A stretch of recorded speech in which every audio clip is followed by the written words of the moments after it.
So we're going to get into our first segment today, which is YouTube shows on the interview shows that are done by the Chicago Police Superintendent David Brown, called Real Talk with the Superintendent. It's on the Chicago Police Department's YouTube channel, and we go back to a November 2020 episode where the superintendent is interviewing acting deputy superintendent of constitutional policing and reform, Robert Boik, talking about reform, what is it, and about the CPD's reform. And I want to talk to you a little bit. I'm going to show a couple clips and talk to you. I'm going to show the first clip, then I'll come back, and then we'll show the second one after I discuss what's in the first one a little bit. But I want to translate what's in these clips because it certainly seems like it makes sense, but you'll realize what they're actually trying to tell you when I help decode it a little bit. So let's get to video clip one. Bob, talk about overall all the components of reform, kind of what it means for the layman in the public. And I know we are going to talk about training and community policing, but just kind of the overarching, what is reform? So that question is really important because I think the way it has been spun externally is not accurate. You know, a lot of the articles that have been written have been about deadlines and whether we've met them or missed them. However, so reform is not suspense items, deadlines, boxes checked. That's not reform. No, sir. That is not reform. Reform is about sustainable improvement within the department over a long period of time. Cultural change. Cultural change. It doesn't mean that reform is going to take a long time. We've been engaged in the reform effort for many years now, and we're very much engaged today, but it's going to take a lot of effort on our part, on the part of our organization, to achieve that cultural change that you mentioned. It's something that keeps going and going. Now, that doesn't mean we're not going to meet the deadlines in the consent decree at some point, but what it does mean is once we've done that, we're not going to stop. We're going to keep going. Okay, so there's a lot to unpack in there. What is reform? It's not about checking boxes. Well, of course, the Chicago Police Department is going to say that now because they've checked almost none of the boxes. For those that are catching up, a couple of years ago, a year and a half ago, 2 years ago, whatever that time frame was, the Chicago Police Department was put under a federal consent decree. It's basically a court-ordered agreement being overseen by a federal judge in the Northern District of Illinois, pushed by the Illinois Attorney General's office, Lisa Madigan, before she left office. And it's basically being overseen by a former state inspector general, if I remember her position, before she became the monitor of the agreement, and how the CPD was living up to it or not. They're way behind. Massively behind. Now, in the midst of this, obviously, there's been a pandemic, civil unrest related to the effects of the pandemic, the effects of George Floyd's murder, and I mean, you can go on and on with all Eric Garner's murder. You can keep going on and on, Laquan McDonald's murder.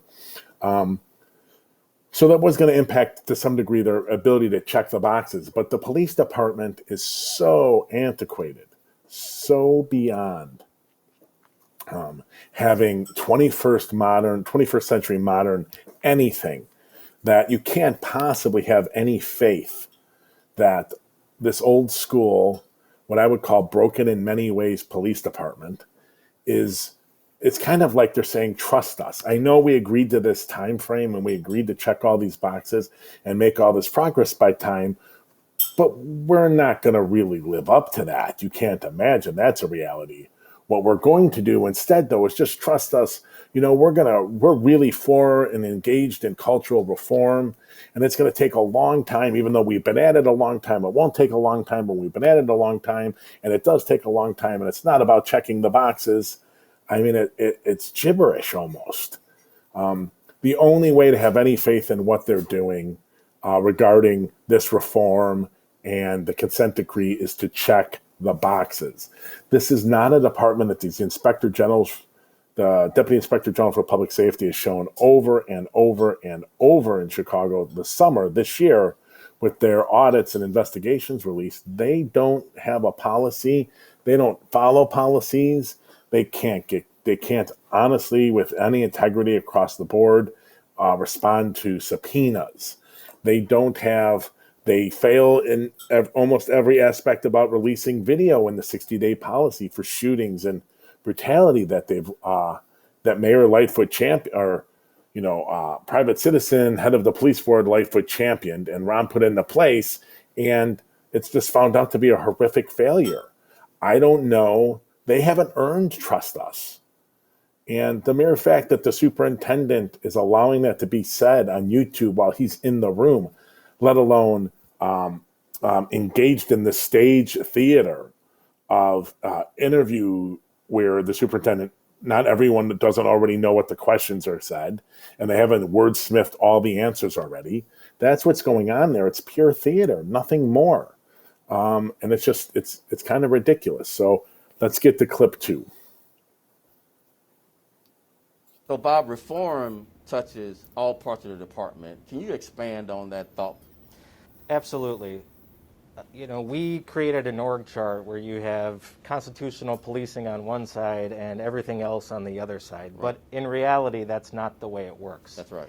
Reform is cross-cutting across everything we do. You mentioned cultural change, and that culture cuts across the organization.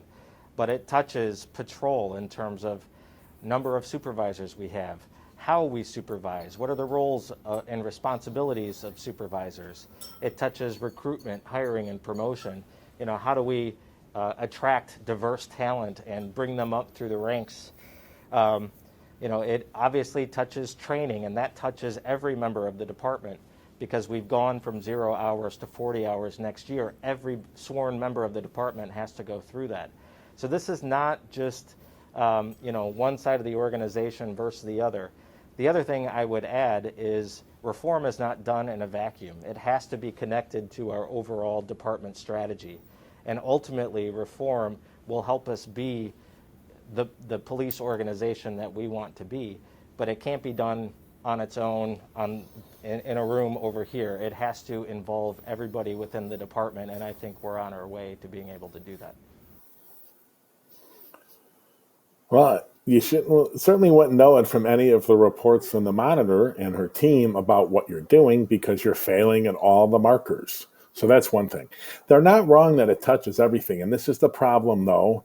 And this is why I have no faith in Superintendent Brown being able to change the department through this process, is that this is the same thing with community policing. You can't have a team. You can't have a squad. That's not what this is, but it's still that way under Superintendent Brown. He's got this community, the summer community team that's also a saturation team, but somehow does projects with the community to, reform relations.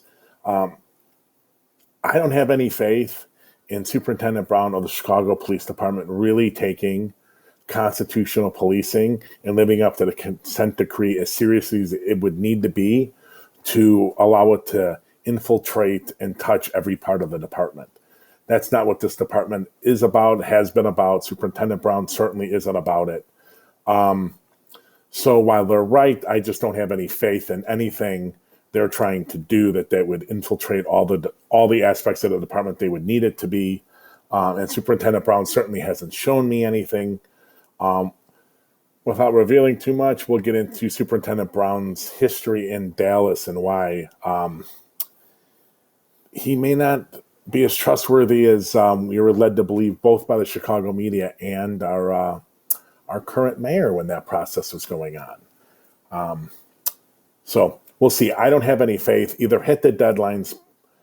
The police department needs to be told, hit the deadlines or else. And this should be this acting deputy superintendent who's head of constitutional policing, both his job and the job of Superintendent Brown and all of his people at the deputy superintendent ranks, all their jobs should be on the line.